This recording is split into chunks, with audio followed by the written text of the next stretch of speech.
오늘 함께 나누실 하나님의 말씀 마가복음 15장 21절 한 절의 말씀입니다. 마가복음 15장 21절 우리 함께 합독하도록 하겠습니다. 마침 알렉산더와 루포의 아버지인 구레네 사람 시몬이 시골로부터 와서 지나가는데 그들이 그를 억지로 같이 가게 하여 예수의 십자가를 지우고. 아멘. 마가복음 15장 21절의 말씀 통해서 순종이라는 말씀의 제목으로 함께 은혜 나누겠습니다. 우리 옆에 계신 성도님들 바라보시면서 우리 고난 받으신 주님을 기억합시다. 아멘. 특별히 사순절을 지나 우리 고난 주간을 지나가고 있습니다. 우리 주님의 고난을 묵상하며 또 그 은혜 가운데 동참하시는 우리 성도님들 되시기를 주님의 이름으로 축복합니다. 아멘. 이제 완연한 봄이라고 하는 얘기도 이제 지나간 얘기인 것 같습니다. 이제 입이 푸르른 그런 이제 계절이 되었습니다. 지나다 보면 만물이 이 녹색빛으로 변해가는 것을 깨닫게 됩니다. 그래서 길을 가다 보면은요, 자꾸 이제 나무나 꽃들로 이렇게 눈길이 가게 되는 것 같습니다. 우리가 들판이나 이 나무도 자세히 들여다보면 이 자신만의 독특한 빛깔이 있는 것을 우리가 보게 됩니다. 이것이 풀이나 이 나무를 보는 그런 즐거움일 것입니다. 그러니까 이 사람은 말할 것도 없이 그 나름의 독특한 그 빛깔들을 가지고 있다는 것입니다. 삶의 독특한 빛깔들이 다 있는 것이죠. 때문에 어떤 사람을 두고 삶의 차이 혹은 인생의 차이를 말한다는 것은 사실 조심스럽고 쉽지 않은 일일 것입니다. 그런데 성경은 사람마다 영혼의 삶의 무게가 있다라고 말씀합니다. 이 말씀은 인생의 차이가 있다는 뜻입니다.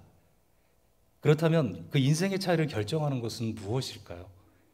그것은 바로 누구에게 순종하느냐 혹은 무엇에 헌신하느냐에 따라 결정이 된다라는 것입니다. 유명한 프로그램인 인간극장이라는 프로그램에서 이 아픈 만큼 사랑한다 라는 이런 제목으로 이 박누가 선교사님의 삶을 보여주었던 적이 있습니다. 근래 여러 다른 프로그램에서도 다시 조명을 했던 것 같고요. 후에 같은 제목으로 영화까지 나온 걸로 알고 있습니다.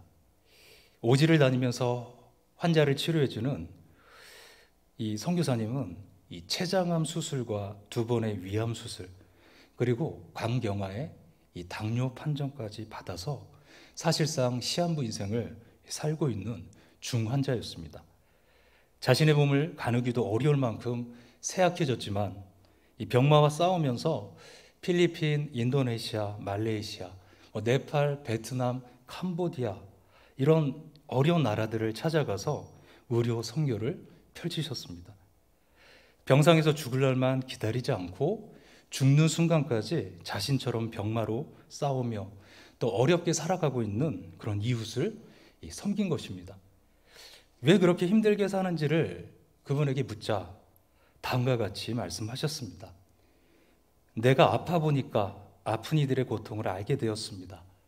그래서 내가 아픈 만큼 남을 더 사랑해야겠다는 마음으로 하루하루 살고 있습니다. 내가 아파 봤으니까 아픈 사람을 사랑할 수 있고 아픈 만큼 남을 더 사랑하게 되었다라는 것입니다. 이제 고인이 되셨지만 자신을 추스르기도 어려운 상황에서 어려운 이웃을 돕겠다고 살신성인의 삶을 살았던 그분을 생각하면 숙연해집니다. 먼저 말씀드렸지만 삶은 엄중한 것입니다. 그래서 누구의 삶도 함부로 평가해서는 안 될 것입니다. 하지만 이 박누가 선교사님과 같은 사람을 하나님께서 기뻐하시리라 확신합니다. 주님을 위해서 주님의 영광을 위해 사는 사람을 주님께서 기뻐하실 것이 자명하기 때문입니다. 어느 선교사님이 하나님께 이렇게 기도를 드렸다고 합니다. 하나님, 저를 써주세요. 그랬더니 하나님께서 말씀하셨다고 합니다. 나를 더 써주라. 우리가 어떻게 하나님을 쓸 수 있겠습니까? 이것은 우리를 통하여 일하시고 싶다는 그 하나님의 마음이라고 생각합니다. 하나님은 우리를 통하여 일하고 싶어 하십니다. 그래서 시한부 인생을 살고 있는 이 박누가 선교사님을 통하여서 그런 이대한 일을 행하셨던 것입니다. 그 비결은 그가 자신을 주님께 온전히 드려 순종했기 때문입니다. 그렇습니다. 주님께서 우리를 통하여 일하시도록 하는 비결, 적절한 표현은 아니지만 우리가 주님을 사용하는 비결은 우리를 온전히 드리는 이 순종에 있다는 것입니다. 오늘 본문은 뜻하지 않는 일에 자신을 들여 순종한 사람의 이야기입니다. 그 주인공은 바로 구레네 사람 시몬입니다. 이 구레네 시몬은 주님께서 십자가를 지고 골고다로 오르실 때 이 쓰러진 주님을 대신해서 강제로 십자가를 운반했던 사람입니다. 그의 출생이나 나이 등은 정확히 알 수 없습니다. 다만 유대인이 많이 거주하고 있었던 알렉산드리아에서 이 서쪽으로 약 700km 정도 떨어진 곳에 있는 이 북아프리카 해안 도시 이 구레네 출신의 디아스포라 유대인이다, 이렇게 추정이 됩니다. 이 구레네는 현재 북아프리카 이 리비아의 수도 이 트리폴리입니다. 그는 외국에 살고 있는 디아스포라 유대인으로서 유월절을 지키기 위해서 예루살렘에 왔다가 이 뜻하지 않게 그곳에서 형장으로 끌려가는 그 주님의 행렬을 보게 됩니다. 그리고 운명적으로 이 사건에 휘말리게 됩니다. 좋은 구경거리라며 모인 사람들 사이에 껴서 구경하며 십자가 행렬을 따르고 있었습니다.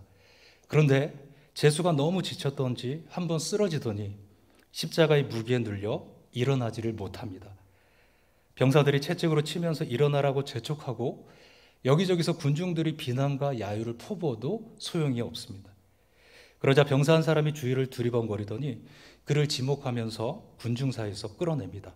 그리고는 그에게 억지로 십자가를 지워 대신 지고 가도록 명령합니다. 자, 속된 말로 표현하면 그는 정말 죄수에 옷붙은 것입니다. 로마법에 따르면 이 로마 병사에게는 어떤 일을 위해 주변에서 사람을 징발할 수 있는 권한이 있었습니다. 십자가 형벌은 죄수가 자신이 달릴 십자가를 직접 지고 가야 했습니다. 그래서 주님께서도 당신이 달릴 십자가를 친히 지고 가셨습니다. 그런데 밤새 당한 신분과 심한 고초 때문에 주님은 십자가를 이기지 못하고 자꾸 넘어지셨습니다. 그러자 로마 병사가 주변에서 사람을 강제로 끌어다 주님의 십자가를 대신 지고 가게 했습니다.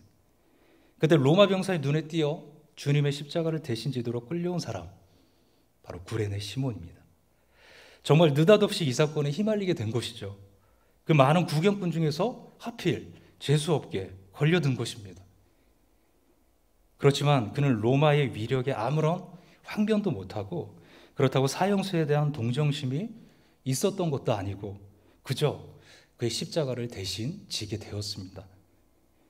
뜻도 없이 억지로 하게 된 일인데 근데 결과적으로 그에게 복이 되었습니다.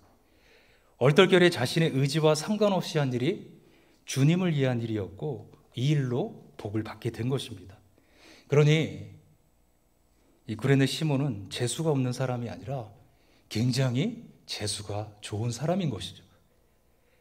특별히 본문에서 억지로라는 단어가 우리에게 여러 의미를 던져줍니다. 억지로는 헬라어 앙가리오라는 말인데 강제 차출을 의미하는 군사 용어입니다.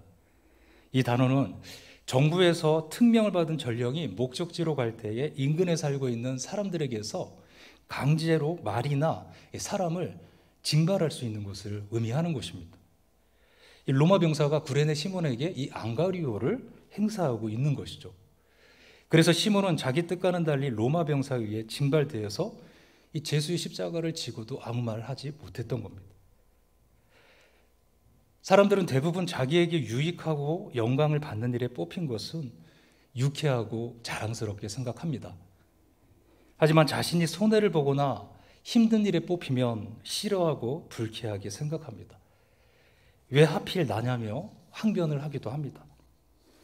물론 자신의 의사와 상관없이 강제로 차출이 되어 원치 않는 일을 한다는 것은 참으로 불쾌하고 고통스러운 일입니다.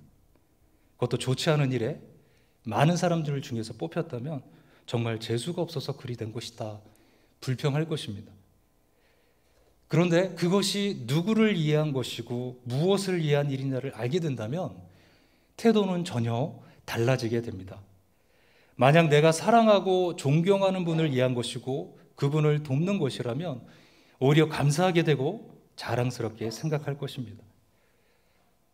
겉으로는 끔찍한 일처럼 보이지만 지금 시몬은 세상의 구주로 오신 주님을 위해서 그 주님을 돕는 일에 자신도 모르는 사이에 참여하고 있는 것입니다. 그리고 이 사건을 통하여서 예수님을 만나게 되었고 예수님을 믿게 된 결정적인 계기가 되었다는 것입니다.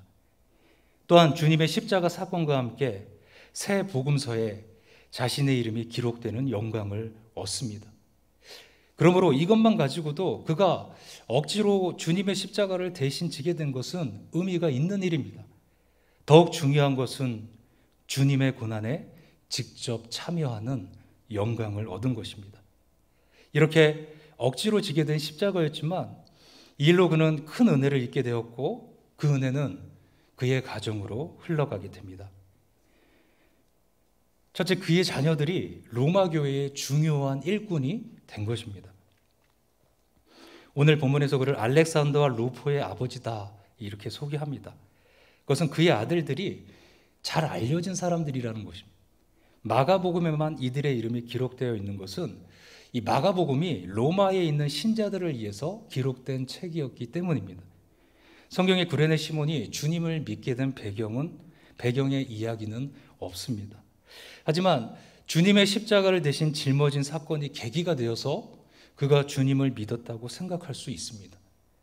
파피아스라는 이 교부는 마가가 그의 복음서를 로마에 있는 기독교 공동체에 보냈다 그렇게 증명을 합니다. 이 공동체에 알렉산더와 루포라는 사람이 있었다는 것이죠. 마가는 구레네 시몬이 이들의 아버지라고 기록합니다.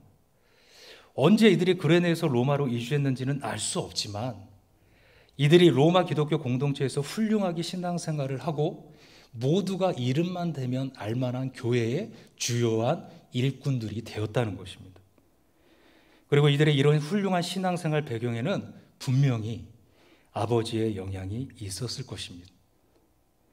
아무튼 시몬은 십자가 사건 후 회심해서 기독교인이 되었고 그의 아들들은 그 신앙을 받아들였던 것입니다. 아버지의 아름다운 헌신적인 믿음이 자녀들에게 이렇게 복이 된 것을 보여주는 것입니다.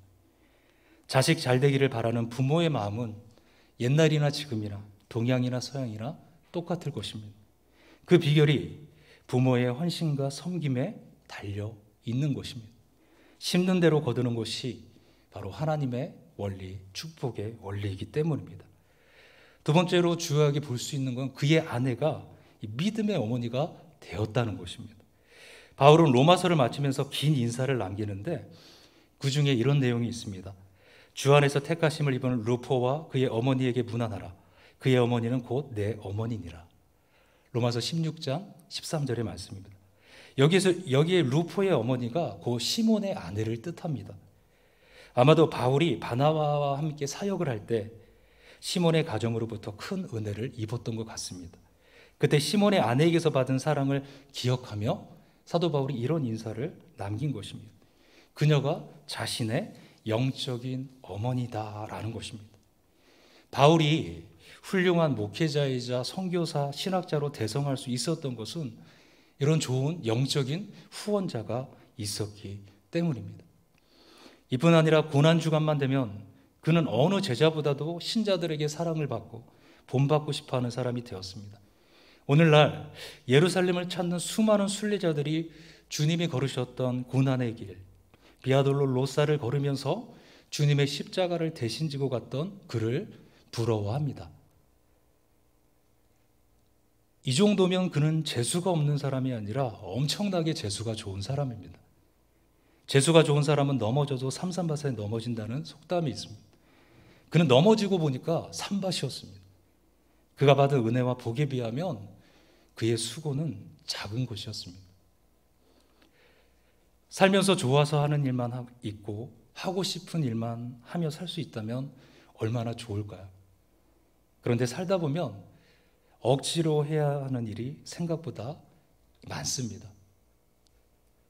좋아서 하고 싶어서 하는 일보다 하기 싫은데도 해야 할 일이기에 해야 하는 경우가 많다는 것입니다. 성공적인 인생을 살았던 사람들을 보면 자기가 하고 싶은 일, 자기가 좋아한 일만 한 사람들이 아니라 해야 할 일을 했던 사람들입니다. 이런 사람이 성공자고 또한 성숙한 성도인 것이죠. 그리고 행복한 사람은 해야 할 일을 기쁘게 즐겁게 한 사람입니다. 마치 자신이 좋아하는 일처럼 자신이 하고 싶었던 일처럼 하는 사람입니다. 특히 신앙생활은 억지로라도 해야만 하는 일입니다. 우리가 모두 즐겁게 자발적으로만 할 수 있다면 얼마나 좋겠습니까? 그러나 그러지 못한 때가 더 많은 것 같습니다.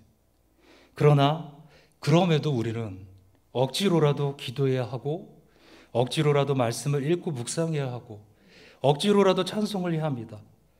억지로라도 예배를 드리기에 교회에 모여야 하고 억지로라도 순종하며 섬겨야 하고 억지로라도 특세에 참여해야 합니다.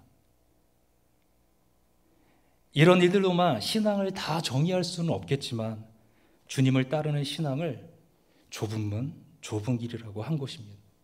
고난의 길이고 십자가의 길이라고 한 것이죠.